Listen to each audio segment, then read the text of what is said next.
Have you ever paused in the middle of a crowded street, your heart racing, your chest tightening, and you wondered silently, why does life feel so heavy?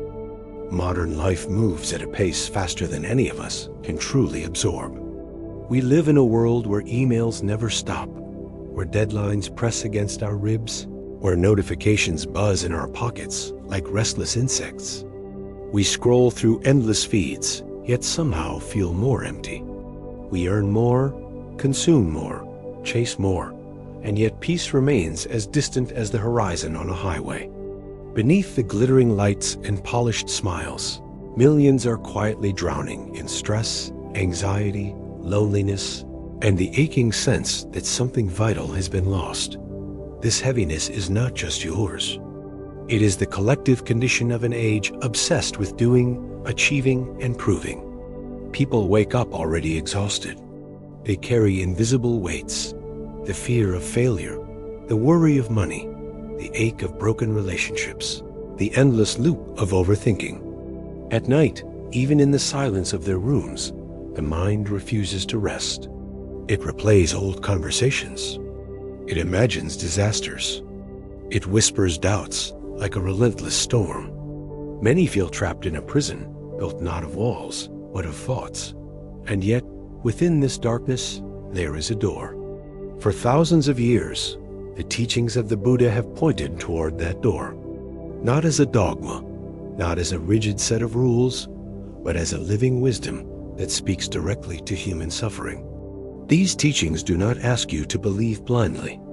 They invite you to see, to experience, to discover for yourself a way of living that is lighter, freer, and deeply alive. Where modern life rushes, this path slows. Where the world demands, this path releases. Where the mind clings, this path lets go. Imagine, just for a moment, what it would feel like to wake in the morning without the familiar tension in your chest. Imagine walking through your day with clarity instead of confusion, with ease instead of pressure.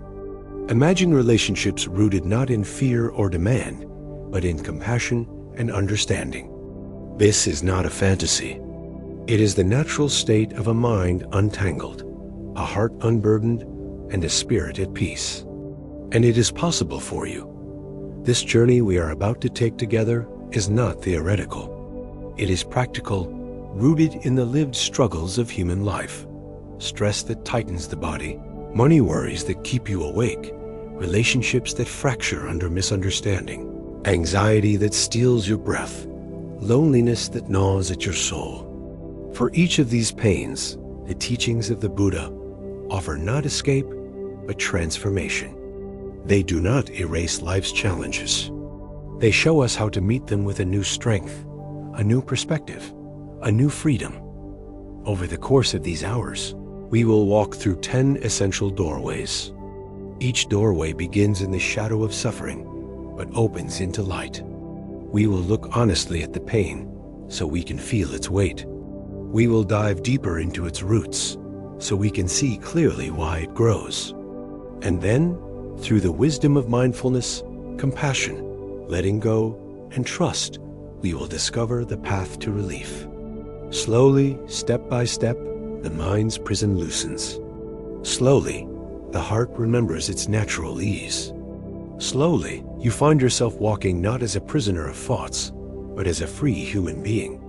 This is more than learning. This is transformation. If you are tired of running, if you are ready to sit down in the middle of your restless life and breathe, if you long for a peace that no amount of money, success, or distraction has ever given you, then you are in the right place.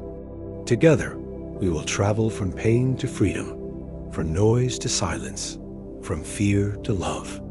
And as the journey unfolds, you will see that the door was never far away. It was always within you, waiting for you to step through. But this path is not about pretending the mind is bad. The mind is not your enemy. It's simply been overworked, overused, and misunderstood. Think of it like a child who's been left alone too long with no guidance.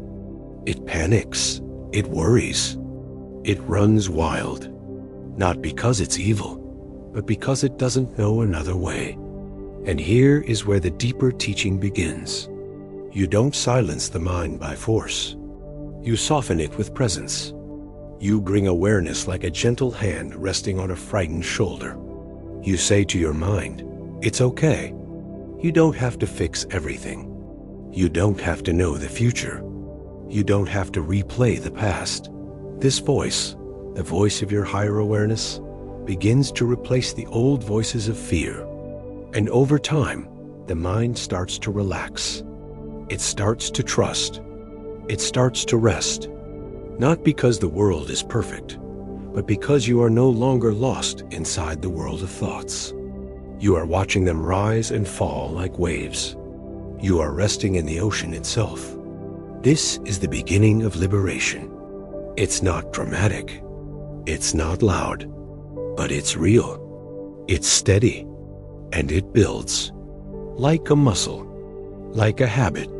Like a return home. And once you taste it, even just once, something shifts inside you forever. You begin to live differently. You begin to listen to life, not just to thought. You begin to notice the sky again, the warmth of your coffee, the softness of a smile, the kindness in a stranger's eyes. You begin to realize that while your mind was busy racing, life was still here, waiting for you, offering its gentle beauty in every single moment. This is not philosophy. It's not theory. It's your life, right now. And the invitation is simple. Stop, breathe, watch. Let the thoughts pass like clouds. Let the emotions rise and fall like weather. Let the body relax. Let the nervous system unwind. And as it does, wisdom arises naturally. This is what the Buddha meant when he spoke of right mindfulness. Not just being aware, but being aware with compassion, with softness, with space. Because when you bring that kind of awareness to your mind, it begins to heal. Not through control, but through understanding. And through that understanding, you begin to see the prison for what it is. Just thought, just habit, just old echoes. And once seen clearly, they lose their grip. You stop being the prisoner. You become the witness. And in witnessing, you become free. Free to live without the constant noise. Free to feel without drowning in emotion. Free to act without the need for perfection. Free to rest in the simplicity of being alive. This is not a gift for monks alone. It is available to you right now. Whether you're sitting in traffic, or folding laundry, or walking through grief, this freedom is not far. It is here, underneath the mind, behind the stories, beneath the tension, still, silent, steady, and waiting. The mind may still speak. That's okay. But you are no longer obligated to obey. You are no longer trapped. You have found the key. And it is not something you add. It is something you remember. The peace was always within you. The mind just made too much noise to hear it. But now you are listening. And that changes everything. From this quiet listening, a new kind of strength is born. A strength that doesn't need control. A strength that doesn't fear the unknown. A strength that smiles, even in uncertainty, because it knows how to rest in the present. This is your strength. This is your path. And as we continue, we will go deeper into the illusions that keep the mind agitated. We will explore the nature of thought itself. We will see how to stop treating every idea as a command. Because once you understand the illusory nature of thinking, you become free not just from one thought, but from the whole machinery of overthinking. And so, the next doorway opens. Have you ever believed something so completely, only to realize later that it wasn't true at all? Maybe you were sure someone was mad at you because they didn't text back right away. Maybe you convinced yourself a job interview went terribly just because the manager didn't smile. Maybe you thought a relationship ended because of something you said, and you carried that guilt for months. But then, slowly, the truth came out. And it wasn't what you imagined. The person wasn't mad. The interview went fine. The relationship ended for reasons beyond your control. And suddenly, the weight you were carrying was gone. Just like that. Not because the situation changed, but because the story in your head did. That's the power of thought. And that's the danger of believing it too quickly. Most people don't realize this. Your thoughts lie. Not all the time, but often enough that trusting them without question leads to stress, anxiety, and unnecessary pain. The mind is like a storyteller. It sees a few pieces of reality, then fills in the rest with imagination, memory, fear, and hope. It creates narratives to make sense of things. But those narratives aren't always accurate. They feel real. They sound convincing. But they're just mental noise dressed up like truth. Like clouds drifting through the sky, thoughts appear, change shape, and dissolve. But the sky remains unchanged. It holds them, but it is not them. And so it is with you. You are not your thoughts. You are the awareness in which they arise. But most people don't know this. They mistake the clouds for the sky. They chase every thought as if it were a command. They assume that because a thought feels intense, it must be meaningful. But intensity does not equal truth. Familiarity does not equal wisdom. Just because you've had the same thought 1,000 times doesn't mean it's worth listening to. In fact, the most repetitive thoughts are often the least helpful. Thoughts like, I'm not good enough. I'll never succeed. They don't like me. I'll always be alone. These thoughts aren't facts. They're echoes of old wounds, traces of fear, ghosts from the past. And yet, we treat them like laws. We bow to them. We let them steer our lives. And we suffer, not because life is cruel, but because we're hypnotized by the voice in our head. The Buddha saw this clearly.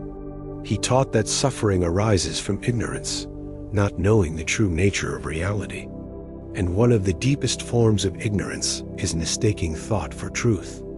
Imagine a child watching a scary movie. They scream, they cry, they hide under a blanket. But the movie isn't real. It's just light on a screen. It can't hurt them. The only reason they suffer is because they believe it's real. Now imagine your thoughts are that movie, playing day and night. Fear, judgment, regret, worry. The screen never goes dark. But what if you could see the projector?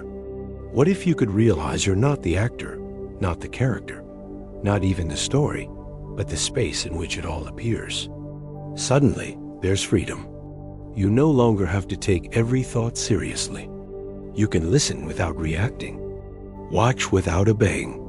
Let the movie play, but know it's just a movie. This shift is subtle, but life-changing. It doesn't make thoughts disappear. It makes them harmless.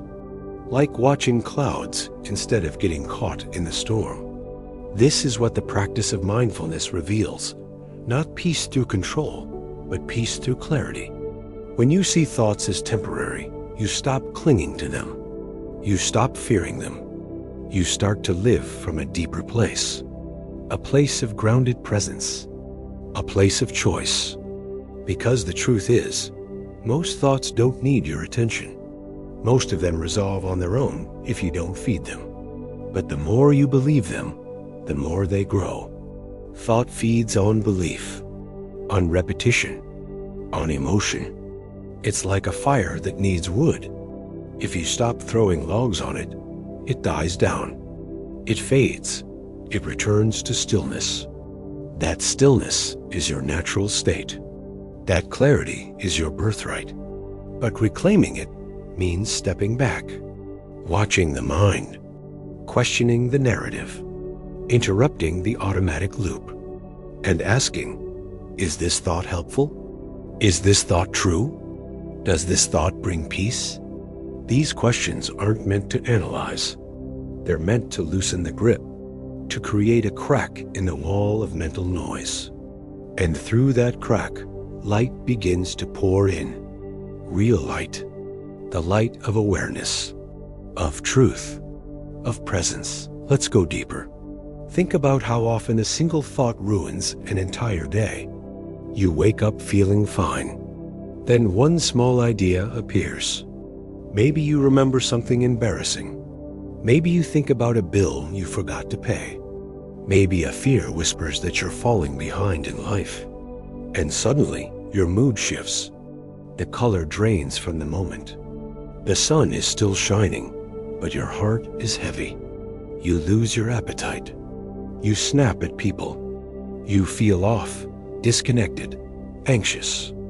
But nothing truly happened, only a thought. One small, silent sentence in your head had the power to shape your entire emotional landscape. That is the power we've given to thought. But what if we could reclaim that power?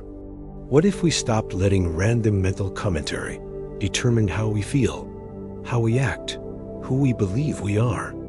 The Buddha didn't say to kill thought. He said to see it clearly, to understand its nature. Thoughts are like shadows. They reflect the form of something, but they are not the thing itself. They can seem huge, terrifying even, depending on the light. But they have no substance, no weight, no real danger. They only grow when you chase them, or when you run. But if you stop, if you turn around and face them, you find they vanish, not with force, not with struggle, but with understanding. This is not about becoming a blank slate. It's not about having no thoughts. You will always have thoughts. That's what the mind does. The point is not to stop thinking. The point is to stop drowning. And you do that by remembering not everything the mind says is true. In fact, much of it isn't. It's recycled, old, conditioned. Just because it speaks with urgency doesn't mean it deserves your obedience. Just because it speaks in your voice doesn't mean it's your wisdom. True wisdom doesn't shout. It whispers. It feels like peace, not panic. It feels like clarity, not confusion. And that's how you know. When a thought pulls you into fear, shame, anger, pause. Ask yourself, is this wisdom or is this just habit? Most of the time, you'll find it's just habit. The mind has been rehearsing worry for so long, it's forgotten how to rest. It's become addicted to problem solving, addicted to control, addicted to scanning for danger. But life is not a problem to be solved. It's a reality to be experienced, a presence to be felt. And that presence is only available when you stop feeding the illusion.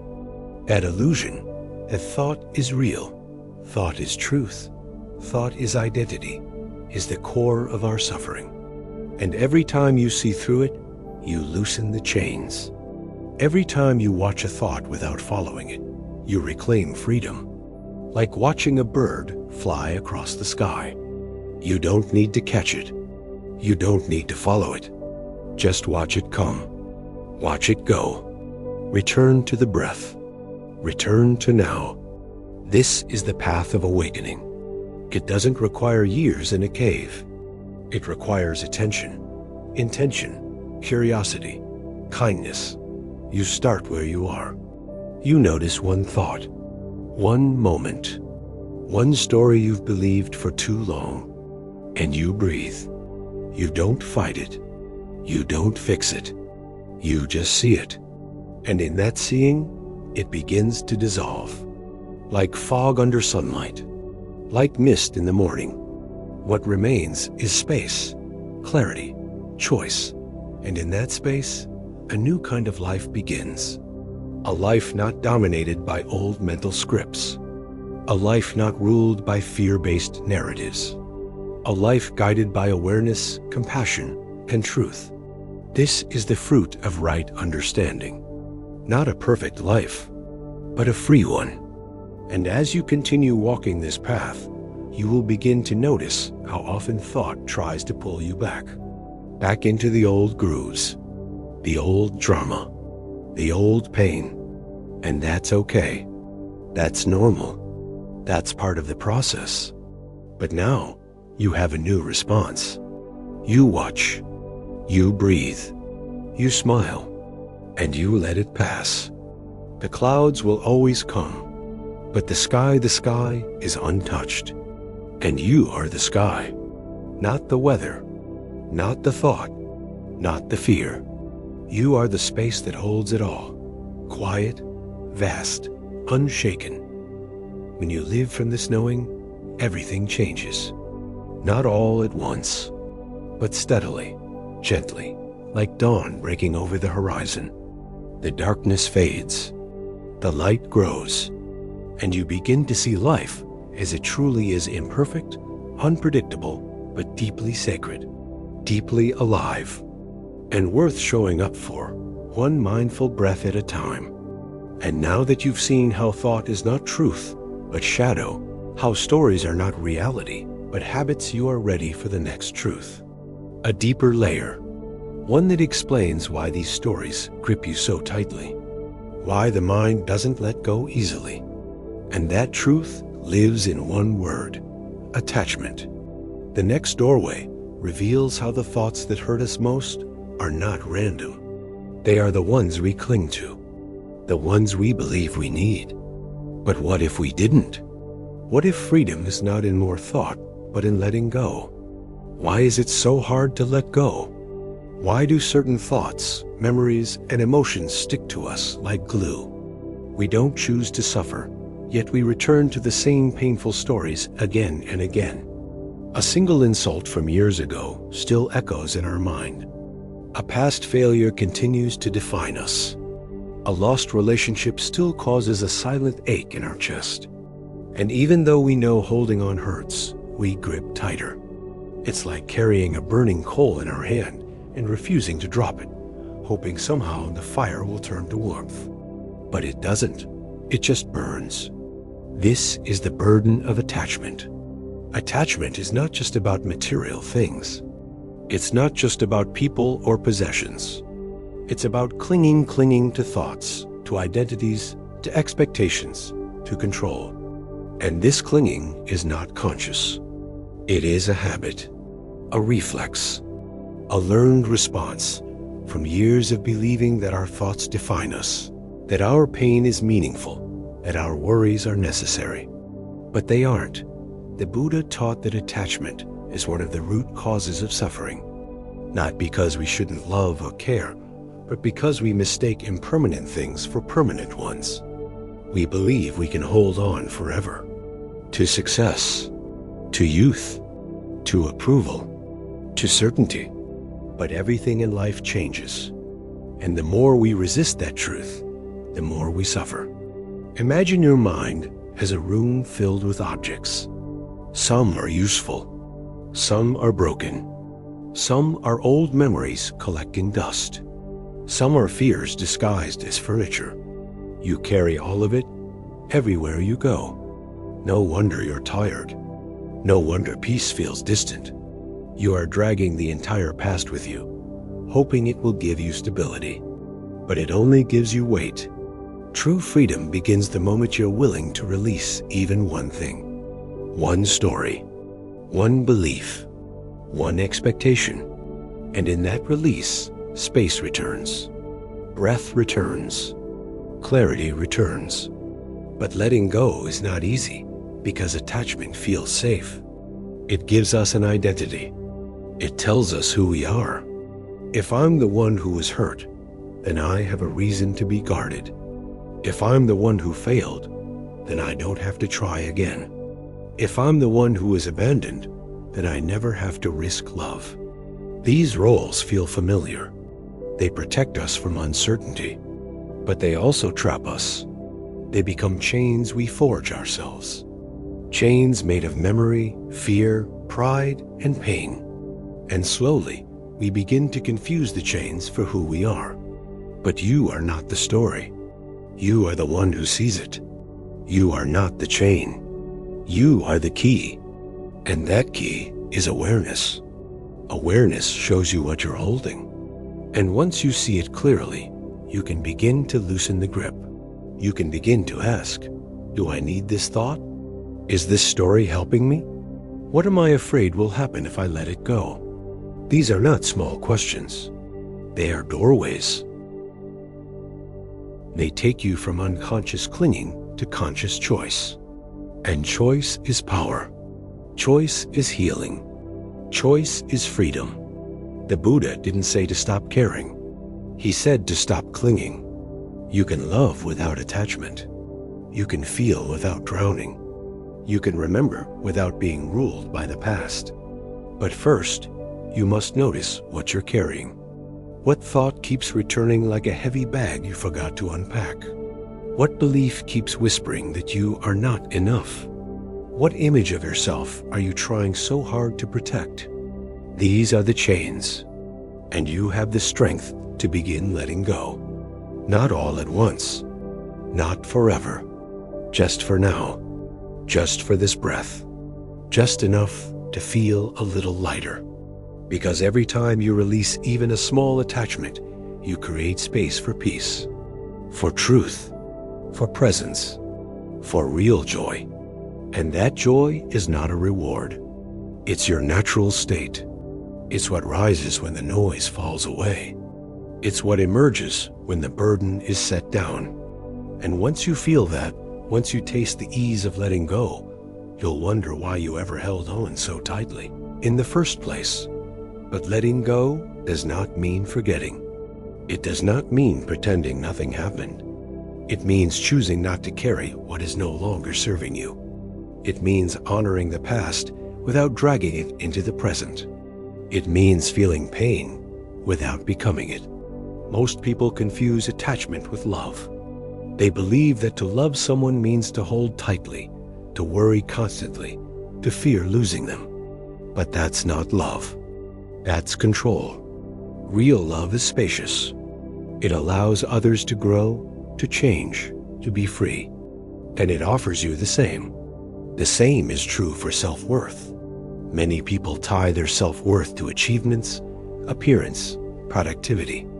When they succeed, they feel valuable. When they fail, they feel worthless. But true self-worth is not conditional. It does not rise and fall with performance. It is steady. It is grounded in being, not doing. And to discover that, you must let go of the idea that you need to prove anything to anyone. That is one of the heaviest chains of all the chain of constant self-judgment. Always trying to be better, to be liked, to be enough. But you were already enough. Before the striving, before the doubt, before the story. When you were born, no one asked you to earn your right to be here. You simply were, and you were loved. You were whole. That wholeness is still inside you, covered, perhaps, forgotten, but not gone. And to remember it, you must release everything that says otherwise. Every belief that whispers you're not worthy. Every voice that demands perfection. Every fear that tells you to shrink. You do not have to shrink. You do not have to carry all this weight.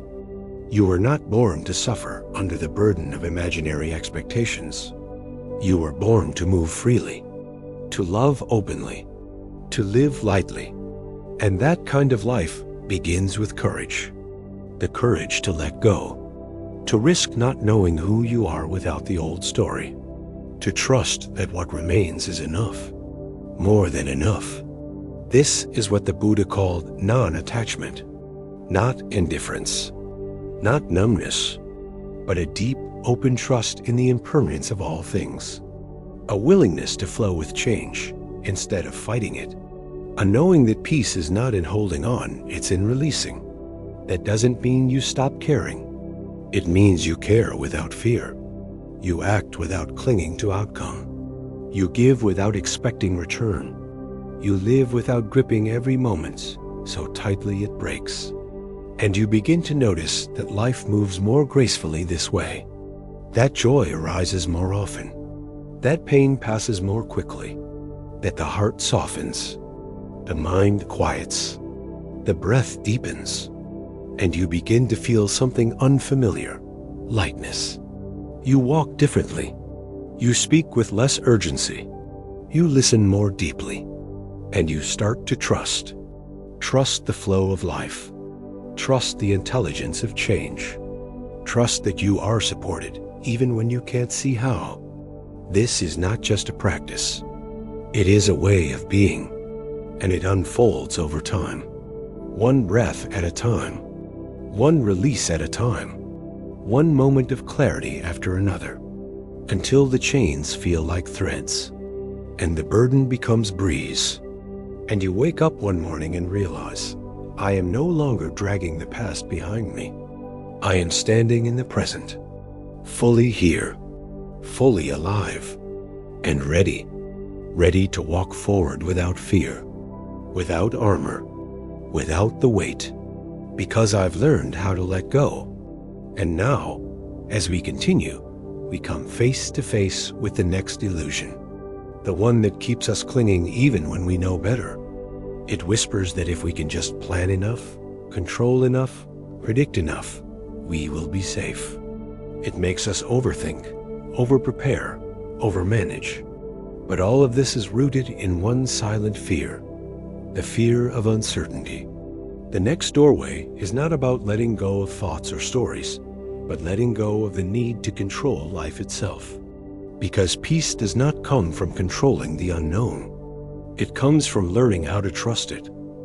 How much of your life has been spent trying to control the uncontrollable? Think about it. All the hours you've spent rehearsing conversations that never happened. All the time you've wasted planning for every possible outcome. All the energy you've burned trying to make people like you, trying to prevent failure, trying to guarantee success. Control promises safety. It whispers that if you can just get everything right, say the right thing, make the right choice, fix every problem before it starts, then maybe, just maybe, you'll be okay. But it's a lie, because life is not a machine. It's not a formula. It's not something you can master through strategy. It is alive. It is mysterious. It is constantly unfolding in ways that no amount of planning can predict. And yet, we fight that truth. We resist it. We try to outthink it. Because uncertainty feels like danger. It triggers something ancient in our nervous system. Something primal. When we don't know what's going to happen, we panic. So we overthink. We micromanage. We stress. We try to map out every detail, control every variable, eliminate every risk. But in doing so, we exhaust ourselves, and we miss the life that's right in front of us. This is the illusion of control. The belief that if we just try hard enough, think long enough, worry deeply enough, we can bend life to our will. But life is not here to be controlled. It is here to be met, to be danced with, to be trusted. The Buddha spoke about this clearly. He taught that craving and clinging create suffering. And what is control if not the ultimate craving? The craving for certainty, for power, for perfection. But nothing in life is fixed. Everything is fluid. Your body will change. Your relationships will change. Your plans will change.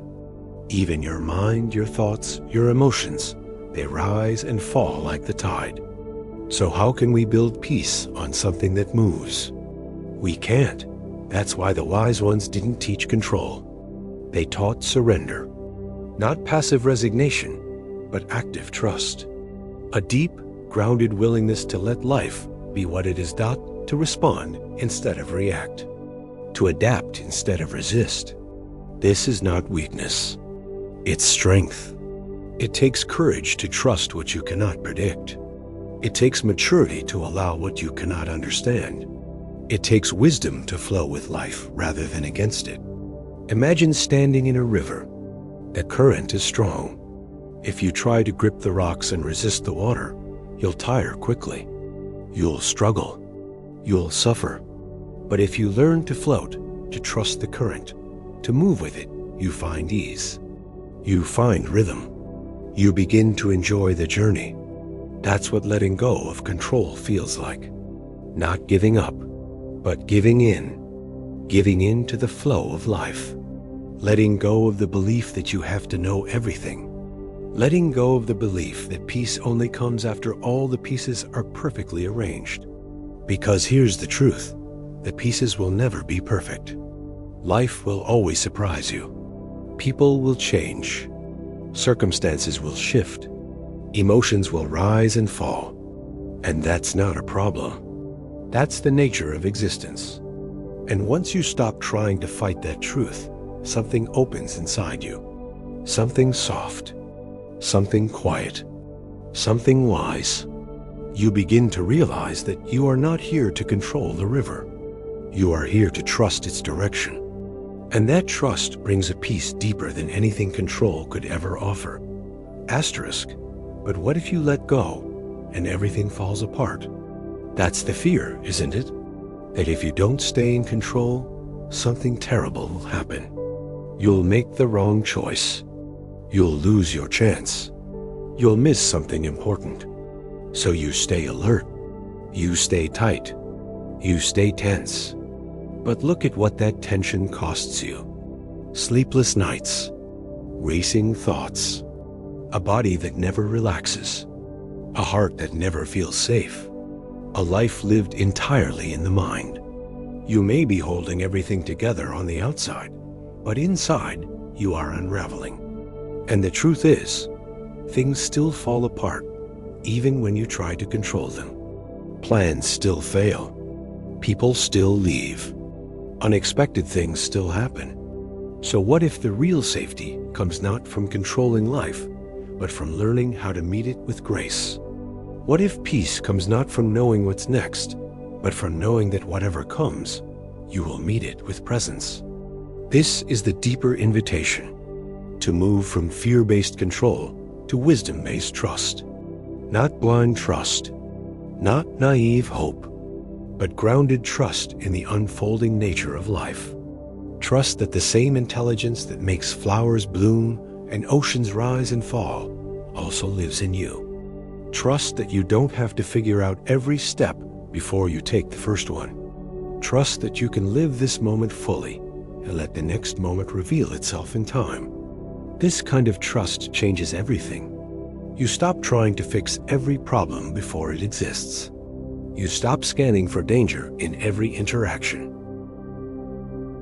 You stop measuring your worth by how perfectly your life matches your plan.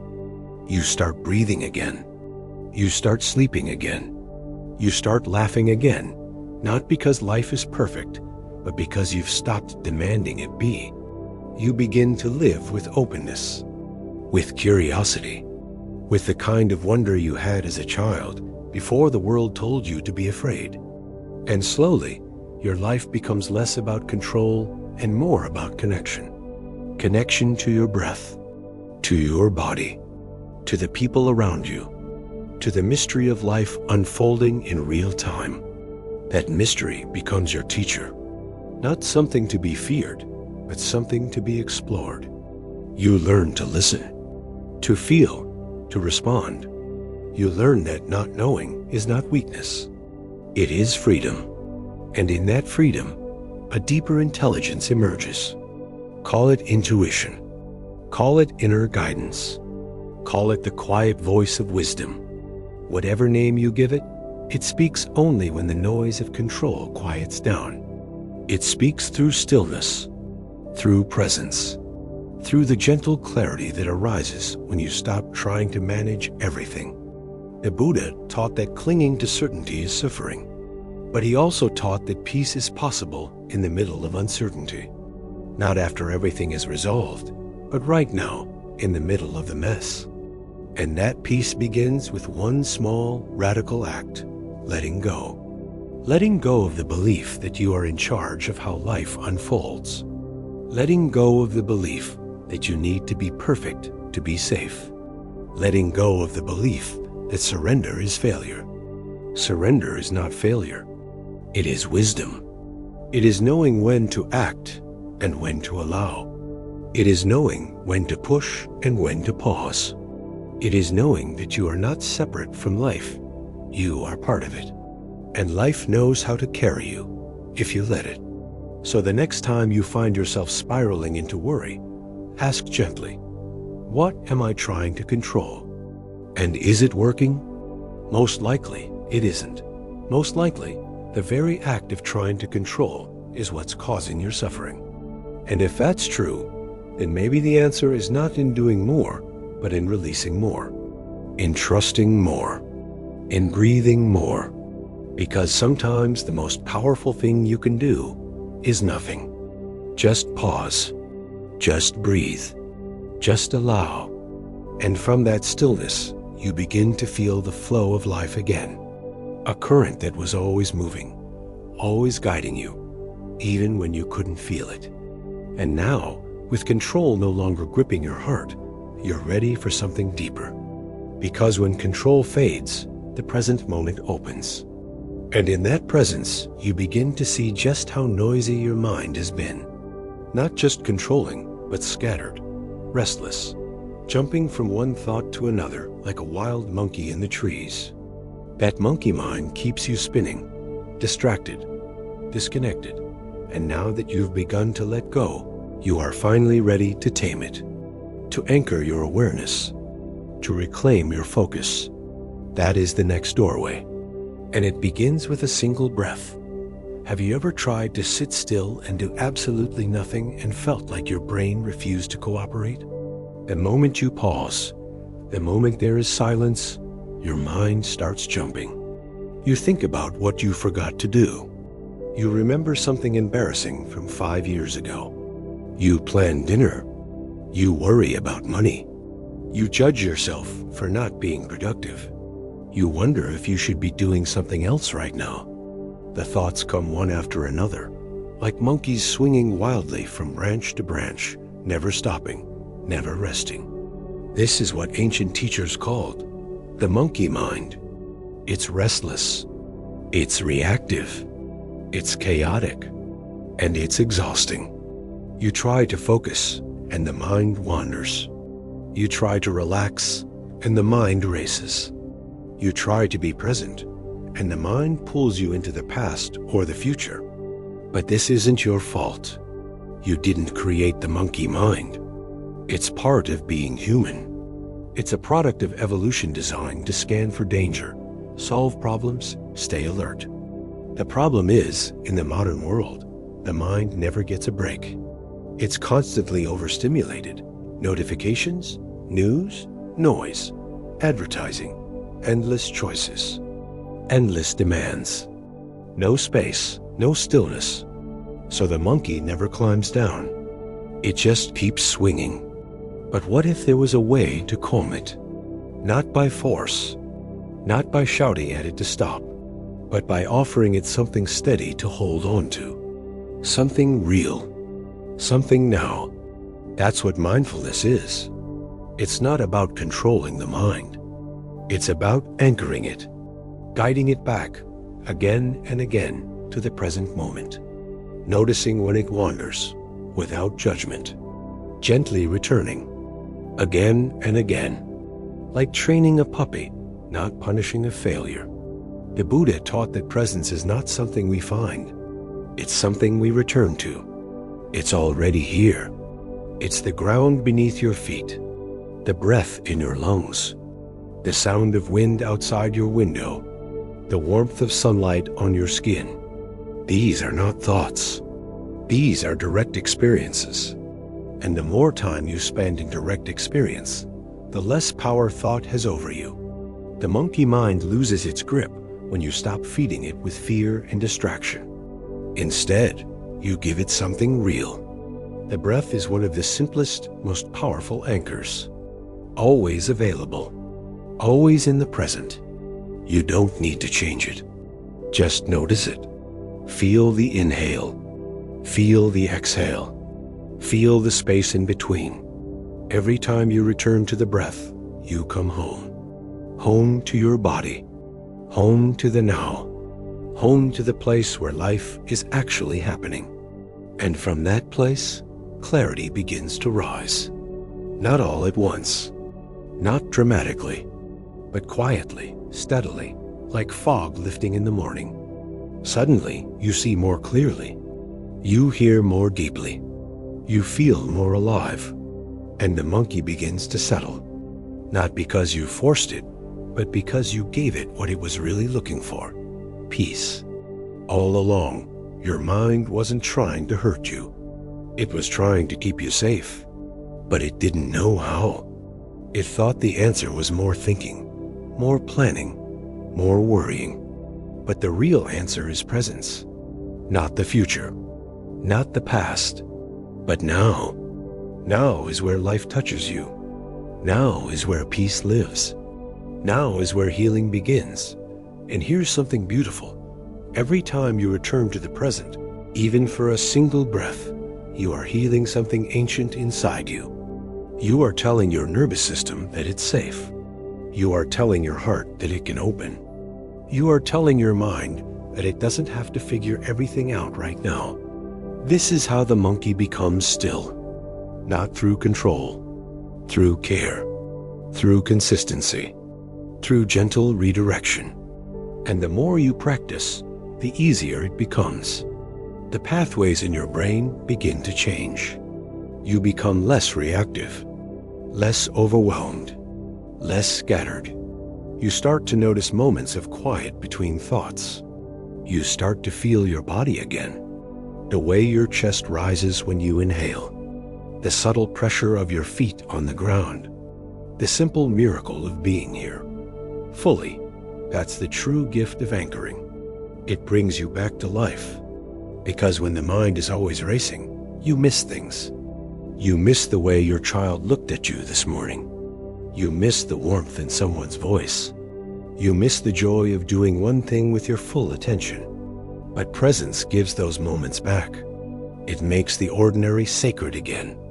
Washing dishes becomes meditation. Walking becomes a journey, not a task. Even answering an email can be an act of mindfulness. And this isn't about slowing down your whole life. It's about slowing down your attention, bringing it back from the chaos of overthinking to the clarity of direct experience. You can still live in the modern world. You can still work, plan, build, create. But now, you're doing it from a place of calm, of groundedness, of deep inner silence. That silence is not emptiness. It's power. It's awareness. It's the still point around which the world turns. And once you feel it, you'll know. You'll know that you've touched something real, something timeless, something free. And when distractions come, as they always will, you'll know how to return. Not with frustration, not with guilt, but with kindness. That's the path. Not perfection, but presence. Not control, but awareness. Not constant focus, but gentle returning. Again and again, like waves returning to shore, like the breath rising and falling, like the seasons turning without effort. This is the rhythm of life, and you are part of it. You don't need to chase stillness. You only need to stop running, to pause, to listen, to feel. And in that pause, you begin to hear something deeper than thought. The whisper of your own being, the quiet voice beneath the noise, the knowing that you are here. You are safe. You are whole. Even when the world feels wild, even when the mind jumps, even when life doesn't go as planned, still you are here, breathing, noticing, anchored. And this is the ground you can return to again and again, in stress, in sadness, in joy, in change. It never leaves you, because it is you. The present moment is not a destination. It is your home. And now that you've begun to find your way back, something shifts, something settles. And from that stillness, a new kind of choice becomes possible. Because presence gives you power, the power to respond instead of react, the power to pause before you speak, the power to break the automatic loop that once ruled your life. And that power is where the next doorway leads, into the space between stimulus and response, into the quiet gap that holds your greatest freedom, into the pause that changes everything. Have you ever said something in the heat of the moment and immediately regretted it? Maybe your child did something careless and you snapped. Maybe your partner made a comment and you felt attacked, so you lashed out. Maybe someone cut you off in traffic, and before you could think, your body was flooded with anger. And afterward, when the moment passed and the emotions faded, you wondered, why did I react that way? That's not who I want to be. Reactions happen fast. They're automatic, instant. You don't choose them. They happen to you. And in today's world, everything is built to keep us in that reactive state. News headlines are designed to trigger outrage. Social media is designed to provoke jealousy or judgment. Our phones buzz. Our inboxes flood. Our schedules are tight. We rush from one moment to the next, barely breathing, barely thinking, barely feeling. And in that rush, we lose our power. We stop choosing. We start reacting. But what if there was a way to interrupt that pattern? What if there was a space, a tiny sacred pause where you could breathe, reset, and choose who you want to be? That's the power of the pause. The Buddha taught that between stimulus and response, there is a space. And in that space lies our freedom. It's not a long space. It might only be one breath, 1 second, but it's enough. Enough to shift, enough to see, enough to change the direction of the moment. Without that pause, we are slaves to habit. We react based on old wounds, old fears, old stories. But with the pause, we step into awareness. We become the watcher, not the puppet. We create a gap between the trigger and the action, and in that gap, wisdom enters. The pause is not about holding your breath or suppressing your emotions. It's about presence. It's about interrupting the automatic loop. It's about giving yourself the gift of choice. Imagine this. Someone criticizes you. Your body tenses. Your mind rushes to defend. You feel heat rising in your chest. But instead of speaking, you pause. You breathe. You feel the anger, but you don't feed it. You let it rise. You let it pass. And from that stillness, you respond not with attack, but with clarity. Maybe with kindness. Maybe with silence. Maybe with truth. That single pause transforms the entire interaction. It changes the energy. It ends the cycle. And that's not weakness. That's strength. It takes strength to pause. It takes strength to wait, to feel, to choose. Anyone can react. But to respond? That's mastery. And it's available to you not after years of training, but now. Right now. With a single breath. The pause is always available. But you have to practice. You have to create a habit of pausing in small moments, so it's there for the big ones. Pause when your phone rings. Pause before you eat. Pause when you feel overwhelmed. Pause when you feel rushed.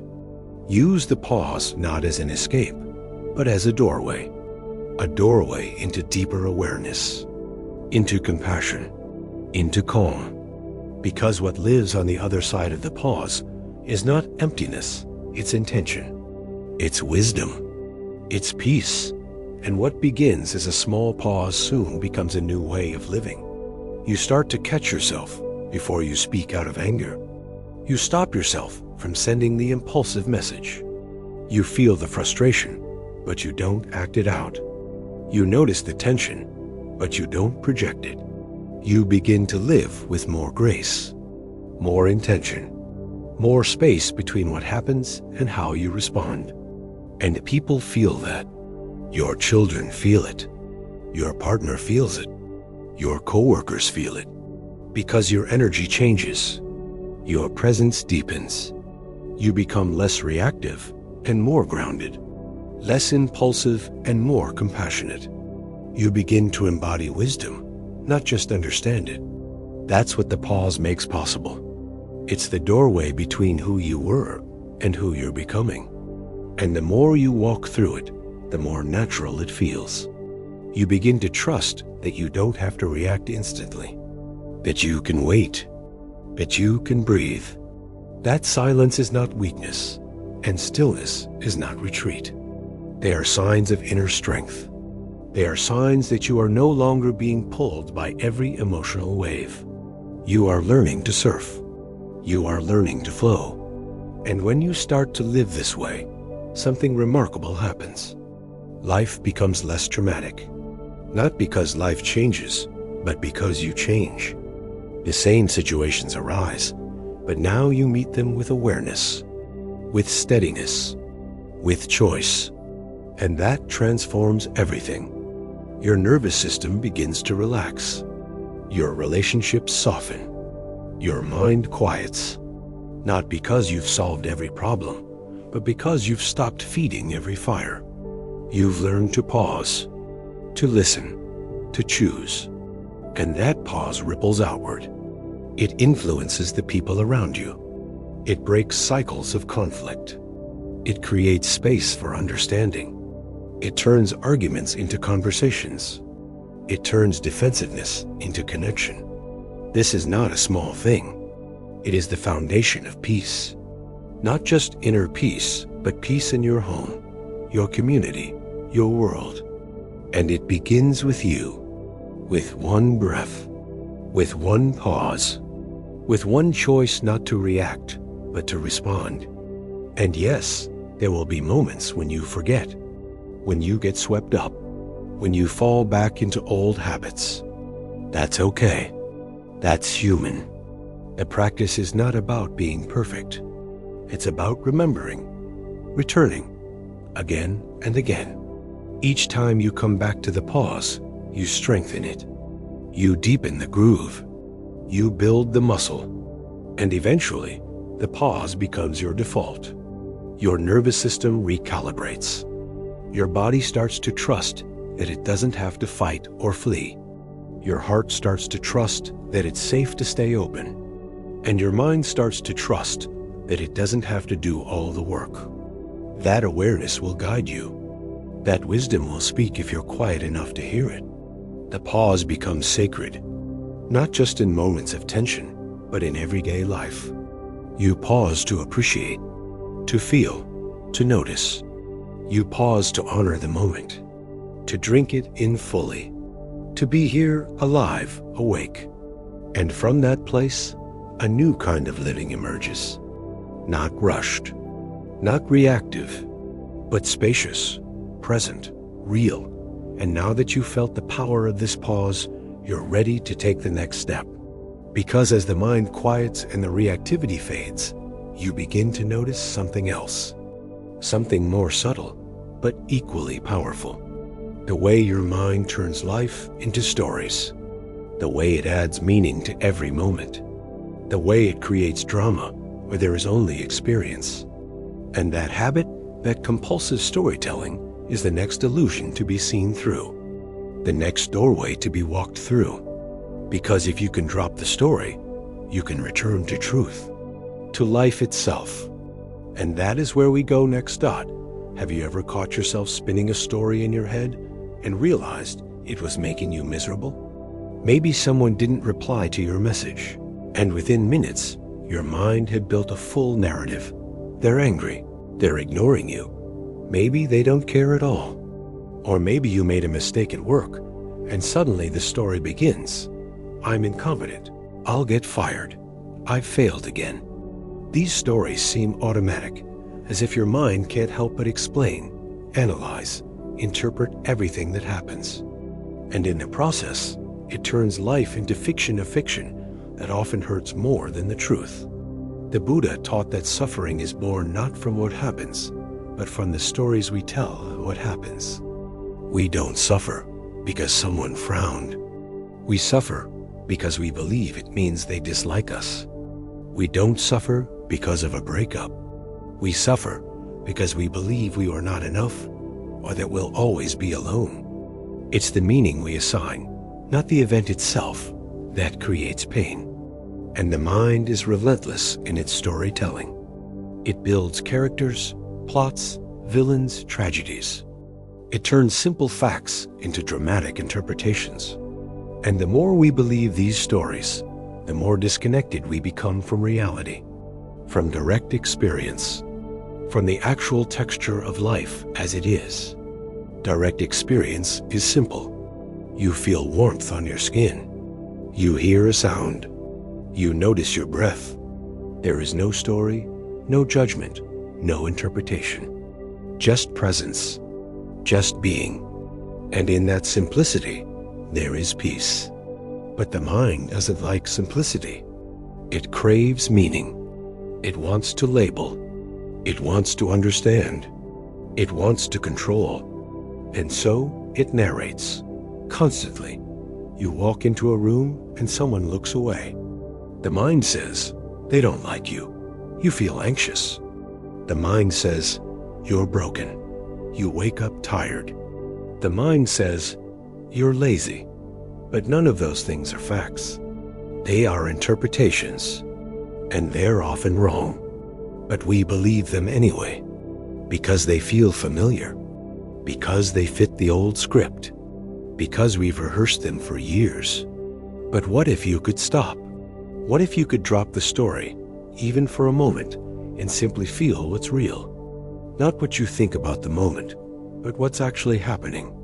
You'd begin to notice how much lighter life feels, how much softer, how much more vivid. Because stories are heavy.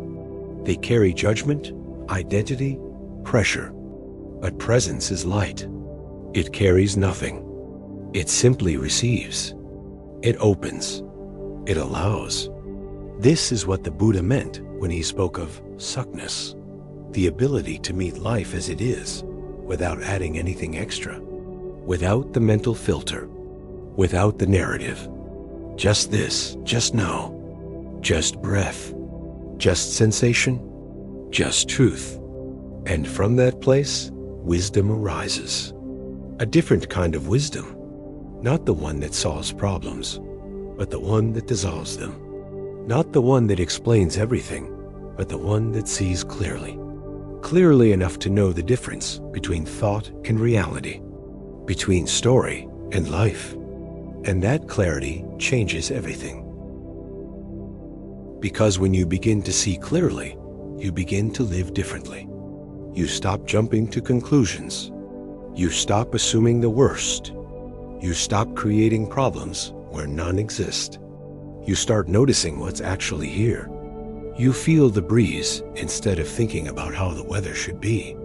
You hear the sound of laughter instead of wondering if people are laughing at you. You taste your food instead of eating with guilt or distraction.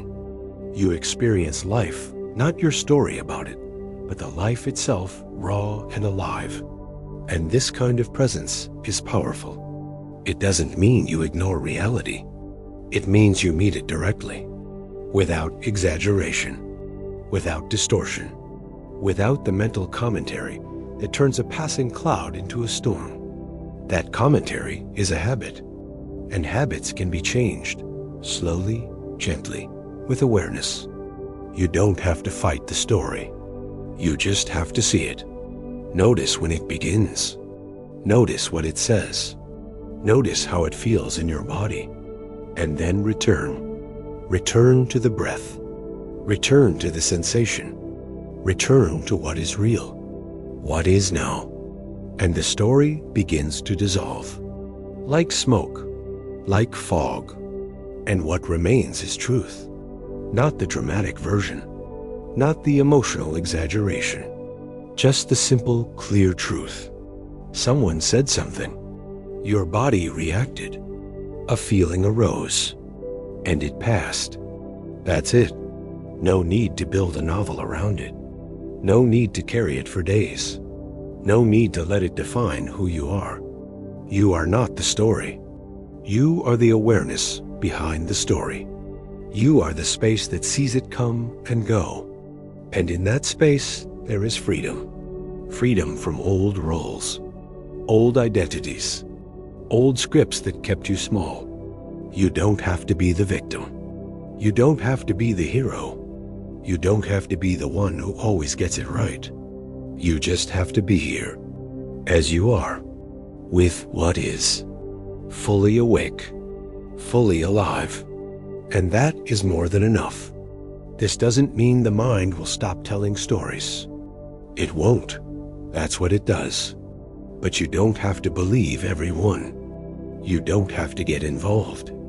You can smile at the story, thank it for trying to protect you, and then let it go. Over time, this becomes your new rhythm. Feel something. Notice the story. Drop it. Return to experience. Again and again. And you begin to notice that most of the stories weren't even yours to begin with. They were inherited from parents, from culture, from past trauma. You were taught to think that way, to fear that way, to judge that way. But now you're waking up. Now you're seeing through it. Now you're remembering who you were before the story began. And what you find is not emptiness. It's fullness. It's peace. It's the quiet joy of being real, being present, being free. And from that freedom, a new kind of love is born. A love that is not based on fantasy or fear. A love that sees others clearly, as they are, without projection. A love that is rooted in presence, not performance. This love begins with you, with how gently you meet yourself when the stories arise, with how kindly you return to truth, with how bravely you let go of everything that no longer serves.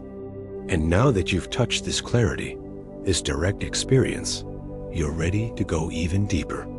Because beneath the stories, beneath the roles, beneath the thoughts, you will find something even more gripping. The belief in a fixed self. The idea that there is a solid, unchanging me that must be protected, perfected, and preserved. But what if that too is just another story? What if the self you're trying so hard to fix doesn't even exist in the way you thought? Have you ever asked yourself the question, who am I really? Not just your name, not your job title, not your personality traits, but beneath all of that, who is the one watching, the one thinking, the one living this life? Most people never stop to truly ask this. We're so busy trying to build and protect our identity that we forget to look at what it's actually made of. We say things like, I'm not good enough, or I'm a failure, or I always mess things up. And we believe those words because we think they describe something solid, something fixed. But if you look closely, you'll see something surprising. This self you're trying so hard to define is always changing. One day you feel confident, the next day insecure. One moment you feel generous, the next moment jealous. One year you love dancing, the next year you don't. Thoughts change. Feelings change. Desires change. Even your memories evolve. So where is the fixed me in all of that? The Buddha taught that what we call a self is not one solid thing. It's a process, a flow, a combination of body, mind, habits, and experience arising moment by moment. Like a flame that looks steady but is always moving. But we don't see that.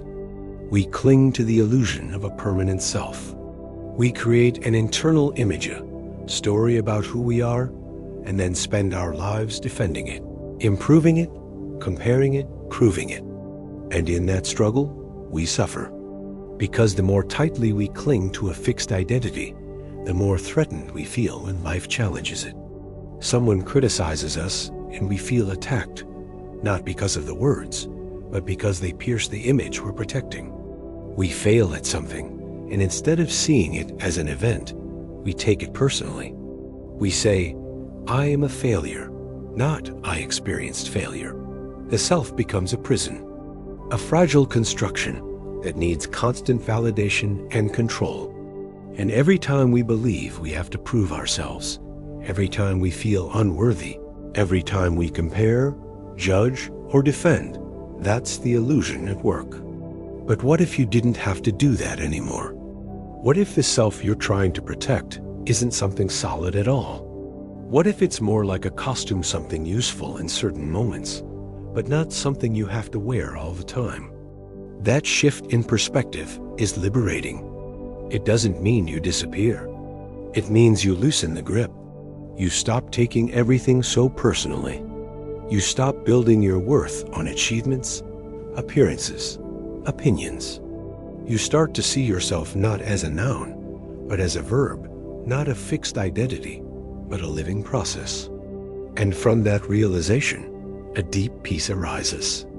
You don't have to defend the self. You don't have to perfect it. You just have to be present, moment to moment, letting the experience arise, letting it pass, without turning it into me or mine. This doesn't make you less human. It makes you more free, free to change, free to grow, free to rest. Because when you stop trying to be someone, you can finally be here. Just here, breathing, aware, alive. And in that simplicity, you find your true home, not in the image, not in the story, but in the space that holds it all. That space is not personal. It's universal. It's not something you own. It's something you are. Awareness itself, the silent witness behind every thought, every feeling, every role. Always here, always whole, always free. And once you realize that you are not the character in the story, but the awareness behind the story, something begins to relax. You no longer feel the need to constantly explain yourself. You no longer feel panic when someone misunderstands you. You no longer chase every achievement as proof that you are good enough. Because now, you know you were always enough. Not because of what you do, but because of what you are. Awareness doesn't need to be improved. It doesn't need permission. It doesn't need to be more confident, more successful, more loved. It is whole by nature, and that wholeness has never left you. It was just buried beneath layers of identity, layers of trying, layers of self-judgment and mental noise. But underneath it all, the quiet self remains not the little me you've been protecting, but the vast presence that holds every moment with openness and grace. This is the self that can laugh at its own mistakes. This is the self that doesn't get defensive when challenged. This is the self that can say, I don't know, without shame. Because it doesn't need to prove anything. It doesn't need to be right. It only needs to be here. And when you live from that place, life becomes less of a performance and more of a practice of presence, a practice of humility, a practice of being real. And that realness draws others to you, because people can feel when you are no longer performing. They can feel when your confidence is rooted in presence, not ego, when your kindness comes from freedom, not from needing approval. You become lighter, not because you've become better, but because you've let go of the heavy illusion that you had to be something other than yourself. That is the gift of this insight. Not that you fix the self, but that you begin to see through it. You begin to play with it. You begin to use identity as a tool, not as a cage. Yes, you still have a name. You still have roles to play. But now you wear them like clothes. You put them on when needed, and you take them off when it's time to rest. You are no longer lost in the costume. You are aware of the actor. And beyond the actor, you are aware of awareness itself. Silent, still, pure. When the Buddha pointed to no self, he wasn't trying to erase your humanity. He was pointing to your freedom. Freedom from the illusion that you are just your thoughts. Freedom from the pressure of always being someone. Freedom from the fear of not being enough. And that freedom is not cold or empty. It is warm. It is kind. It is compassionate. Because when you stop obsessing over yourself, you begin to truly see others. You begin to recognize the same suffering, the same fear, the same clinging in them. And your heart softens. Your judgments drop. Your compassion grows. You are no longer comparing identities. You are meeting beings, just like you, trying, failing, learning, awakening. And that connection is sacred. That connection is the heart of this path. And now that you've loosened the grip on the self, something new becomes possible. A deeper silence, a greater spaciousness, not the silence of avoidance, but the silence of truth. The kind of silence that isn't empty, but full of life, full of wisdom, full of peace. That silence is waiting. And to reach it, you must turn inward.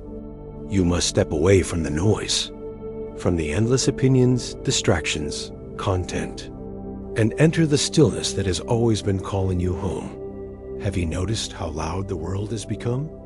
Not just the noise outside cars, sirens, conversations, but the noise inside. The constant mental buzz of to-do lists, headlines, messages, posts, opinions.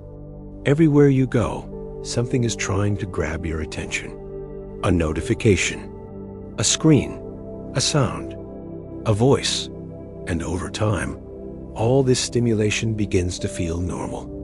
But it's not. It's overwhelming. It's exhausting. It fills every quiet space with content, every moment of stillness with distraction, every pause with pressure. And the cost of that noise is not just your attention. It's your peace. Because the mind, like a lake, needs stillness to reflect clearly. But when the surface is constantly stirred by thought, by input, by reaction, you lose sight of what matters. You become mentally fragmented, spiritually scattered, emotionally drained. The Buddha understood this. He taught that wisdom is born in silence. Not the silence of absence, but the silence of presence. A living stillness, a spaciousness inside where clarity can arise. But in order to hear that silence, you have to make room for it. You have to choose less, fewer distractions, fewer opinions, fewer things pulling you out of your own experience. This is not minimalism as a trend. This is inner simplicity as a path to awakening. It begins with discernment. What are you allowing into your mental space each day? What kinds of thoughts, messages, and information are you consuming? Are they nourishing? Are they kind?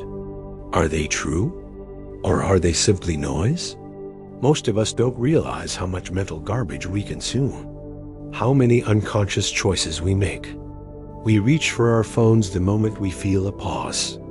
We check the news, scroll the feed, answer a message all without thinking. But each time we do, we trade stillness for stimulation. We feed the monkey mind. We train the brain to expect constant input. And slowly, we forget how to be alone with ourselves, how to sit in silence, how to listen to the quiet voice within. But that voice is still there, waiting, beneath the layers of noise, beneath the digital fog, beneath the commentary. Silence doesn't mean nothing is happening. It means nothing unnecessary is happening. And in that space, wisdom speaks, gently, clearly, like water settling after a storm. This is the wisdom of less. Less noise, less input, less trying to do it all, fix it all, know it all. Just one breath, just one step, just one clear moment of presence. And in that one moment, something shifts. You realize that what you were looking for in all the content, in all the noise, in all the doing, was already here, already within. But you were too busy to feel it, too distracted to hear it, too full to receive it. The path is not about adding more. It's about subtracting the unnecessary, letting go of the mental clutter, creating space for truth. That space is not empty. It is sacred. It is where peace lives. And once you taste it, even briefly, you begin to crave it, not in the way you crave stimulation, but in the way a tired body craves rest. A thirsty soul craves stillness. And that stillness is not a luxury. It is a necessity, because the silence you seek is not far away. It's just on the other side of noise. The noise of consumption, the noise of comparison, the noise of constant mental commentary. And to cross that threshold, you don't need to do something grand. You just need to stop. Just stop for one moment. Put down the phone. Close the laptop. Turn away from the world's demands. And return to your breath. That breath is the doorway to silence. And not just any silence. The silence that heals, that clarifies, that connects you to something deeper than thought. In that space, you realize how little you actually need to feel whole. You realize that peace is not something to be earned. It's something to be remembered. But remembering takes space. Spaciousness is the soil where insight grows. And like any garden, it needs protection. You have to protect your attention. Guard your focus. Honor your inner space. That might mean turning off notifications, saying no to one more article, one more update, one more scroll. Not because the world isn't interesting, but because your peace is more valuable. You begin to notice the difference between information and wisdom, between stimulation and insight, between noise and truth. And slowly, you rewire your relationship with silence. You stop fearing it. You stop avoiding it. You begin to love it. Seek it. Trust it. And from that trust, a new life begins to emerge. A quieter life. Not empty, but rich. Not boring, but beautiful. A life where you notice small things, the way light moves across a wall, the way your heartbeat slows when you're at ease, the way someone's eyes soften when they feel seen. These moments don't shout. They whisper. And in silence, you can finally hear them. You stop rushing through your days, trying to get somewhere.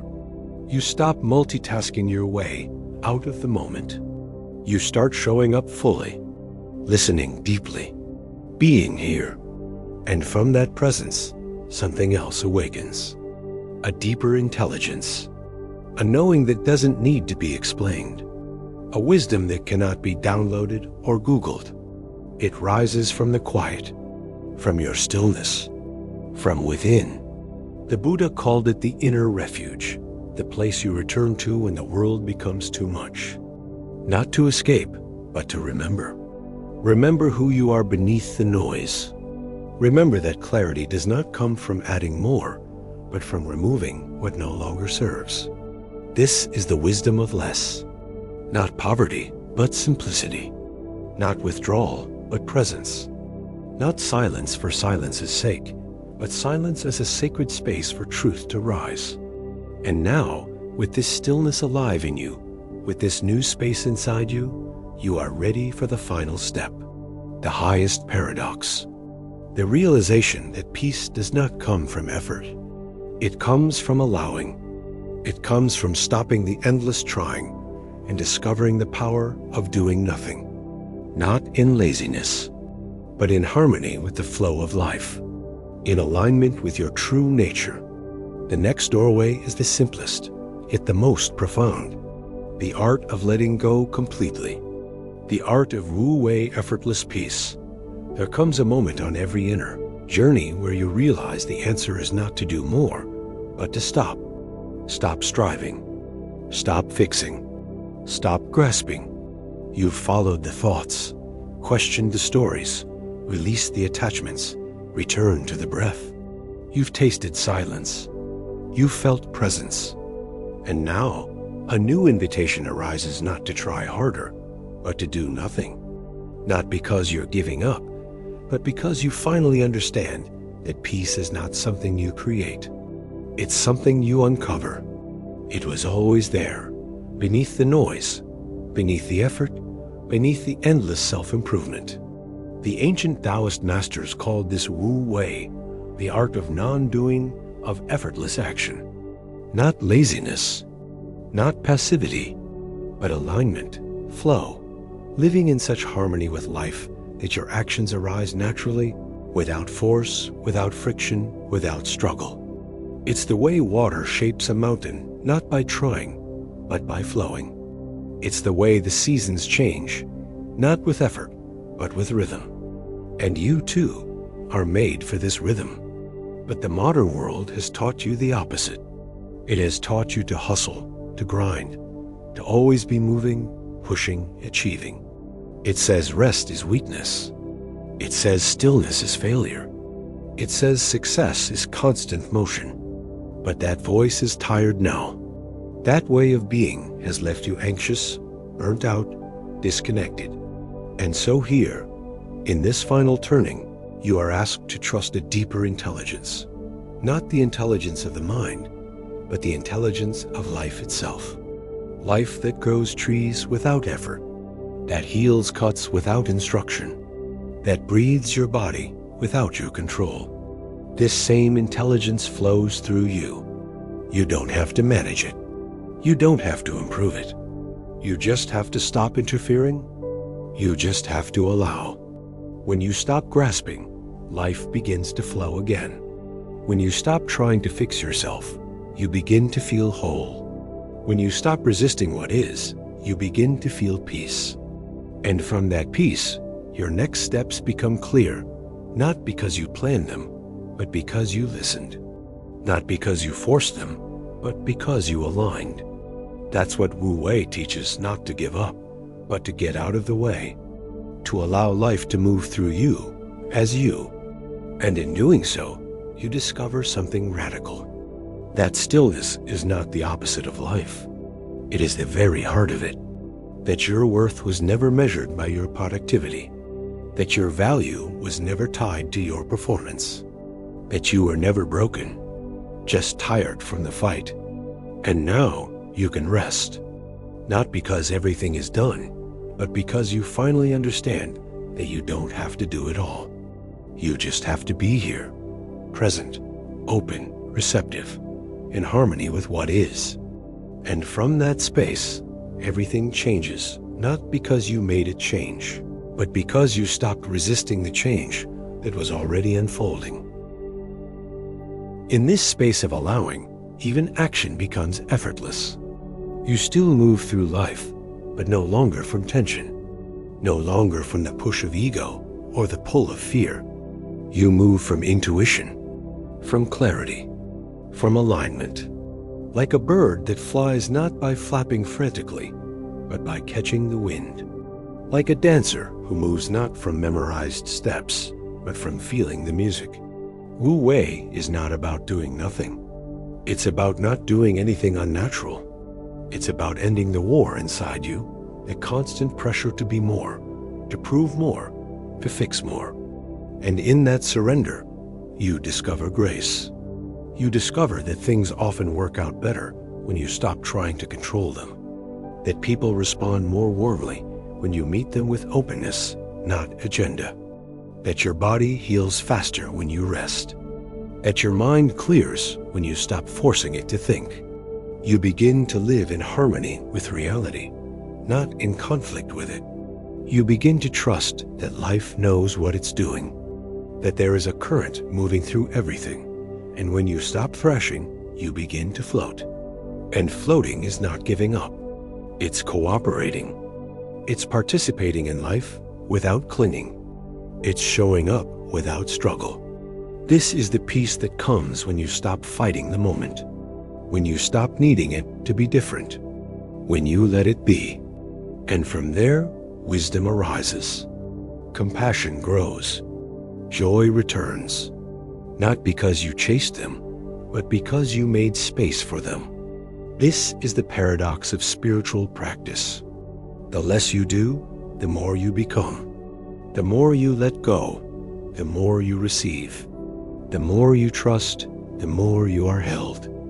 And as you rest in this knowing, your presence begins to transform others. Not by what you say, but by what you radiate. A quiet stillness, a deep rootedness, a peaceful strength that whispers, it's okay to slow down. It's okay to be here. It's okay to do nothing. Because in this nothing, everything is held. Everything is known. Everything is loved. You are not missing anything. You are not falling behind. You are not broken. You are simply returning to yourself, to the breath, to the rhythm of life as it is. And when you live from that rhythm, every step becomes sacred. Every breath becomes a prayer. Every silence becomes a song. You have not escaped the world. You have learned to meet it differently, to stop fighting, to start flowing. And in that flow, you find what you were searching for, all along not more success, more stimulation, or more certainty, but this, just this, the moment. As it is, enough.